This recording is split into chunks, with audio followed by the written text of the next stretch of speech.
The Chicago Bears are a hot topic. Everybody's talking about it, and we've gotten some calls. So let's chat about the move. The Chicago Bears. I would say the Bears are always a hot topic in Chicago. The Bears. The Bears Stadium and the stadium deal is, well, we're getting a lot of questions on calls, parties, anything else. People want to discuss it. Brief history on the Chicago Bears and where they played. Most people don't know the Chicago Bears officially were the Decatur Staleys for the first 2 years, and they played at Staley Field And in we've Decatur. seen that. In Decatur, Spent a lot of time Illinois. in Decatur. Yep, and it's about 3 hours south of Chicago. Right. So 1919 and 1920, they played in Decatur. Then a lot of people don't know they actually moved to Wrigley Field. There was a whole economics behind that if you study the NFL and why. Wrigley Field, home of the Chicago Cubs. Right. And at one point, Chicago Bears. For a long time, for almost 50 years, from 1921 to 1970, the Bears played at Wrigley Field. I vaguely remember that. Yeah, just a little bit. And then when they moved in 1971 to Soldier Field, where they currently are, essentially from 1971 till present day, they've been at Soldier Field. Not plural, singular.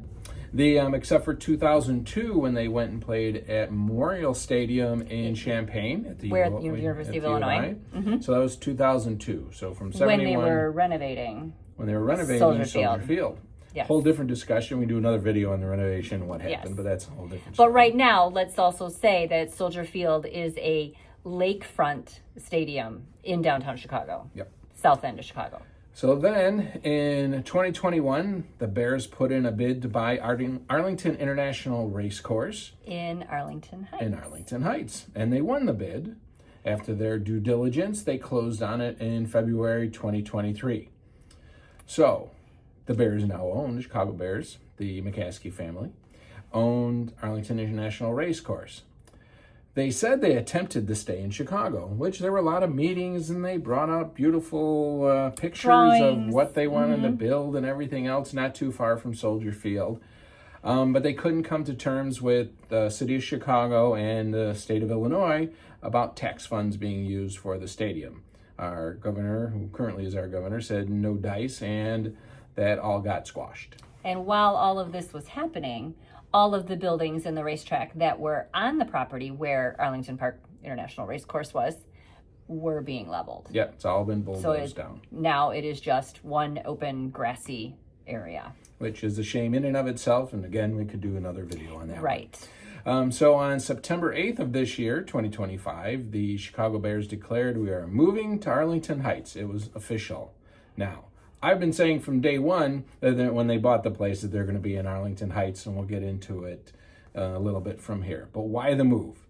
The move to Arlington Heights is all about better facilities, a better game day experience, and mostly more money for the Chicago Bears. Mm-hmm. With their deal with the city of Chicago is different in Arlington Heights. They get everything. They share City of Chicago on concessions, ticket sales, any of parking, that. City of Chicago gets the money. Not the Chicago Bears. Right. So the McCaskey family, Chicago Bears organization, will be able to get the ticket money, the concessions, parking. And then when you build a new stadium in the NFL, you get a Super Bowl, at least one. And you'll get Final Fours, you'll have concerts. Now there's concerts. All kinds of sports can use a stadium like this. Sure. And I believe the renderings also show that the stadium would probably be enclosed. Oh, it's going to be domed. 100%. It'd be domed, which Soldier Field is not a domed stadium. And, maybe one of the reasons as well. Now, there have been outdoor stadiums that have hosted Super Bowls, but it's less likely. And usually in warm weather. Right. So there's concerts. Now there's concerts at Soldier Field now, but the McCaskies and the Bears do not get any of that money. So they can get a lot more money, which supposedly will then go back into the Chicago Bears to hopefully bring back their glory days, which is what they're supposedly working on. Also, the transportation, believe it or not, Chicago is an amazing transportation hub. However, where Soldier Field is right now, it's a bit more difficult to get to with limited parking. Public transportation isn't there. You've been on some shuttles in the past where, depending on how much you want to spend on parking, could also be an indicator of how close you want to be to Soldier Field. So But right now, with the new facility, transportation will be much better. You have the train, which stops at Arlington Park train station. That's right. Which will be right next to the facilities. You have Northwest Highway, also known as 14, which is a major hub, which will go right there. You have 53, which brings you north-south. You also have Euclid.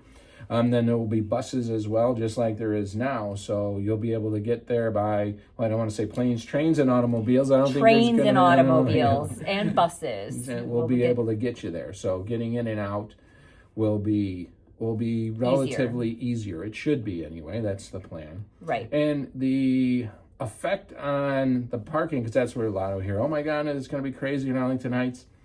You only play 8 or 9 home NFL games anyway, maybe 10 or 11 playoffs and what have you. So that's not that many days. Mm-hmm. And then a few concerts and some other things sprinkled in. So it shouldn't really tie up traffic because we drive around there a lot. Right. But it is not a day-to-day active center where that type of intense traffic is going to happen. You know, to compare it to baseball, we have 82 home games. You only have 8 or 9 or maybe 10 for a football team. Now, we've had a lot of clients and those that have heard about this for years now with the Chicago Bears contact us and say, we want to buy a property in Arlington Heights because we want to invest because, you know, with the Chicago Bears going there, they believe that it's going to be increasing exponentially in value. They also are thinking that it might be a great opportunity to Airbnb something and start to make some money on game day weekends. We have to be careful of a lot of that because municipalities already have rules in place in relationship to Airbnbs, what's allowed. Short-term rentals. People even considering renting out their driveway. I mean, there's a lot of things that Arlington Heights, I'm sure, is going to have conversations about and put layers of regulations in place to control a lot of that, as well as some townhome communities that are very close to there. I'm sure we're going to see a lot of those associations and management companies taking a look at their bylaws and what's there now, and possibly making some adjustments for short-term parking, short-term rentals, all of those things. And the thing about Arlington Heights, if you don't know, it's already a very desirable place to live. Yes, it is. Because of the schools, the locations, everything else. So the prices are pretty strong in Arlington Heights just because of where it is currently, even before the Bears said they were going to move there. So will the values go up because the Bears are building a stadium there? I'm not so sure. That laws of supply and demand. It may not increase the trend, but we will probably still see the pricing trends, increase just as they have been without a stadium built there right now. Arlington Heights, anyway. And ultimately, in my opinion, Gene's opinion, it should help the taxing body in Arlington Heights. Of course, the Bears are going to want some concessions and what have you, no pun intended, from the taxing bodies at first, but ultimately, because it's a big project. There's not just going to be the stadium. There's going to be homes. There's going to be businesses, probably a hotel, maybe 2 or 3 on this property. So based on what we've seen in some of the renderings. And the concession taxes and sales and everything else should help Arlington Heights in the long run.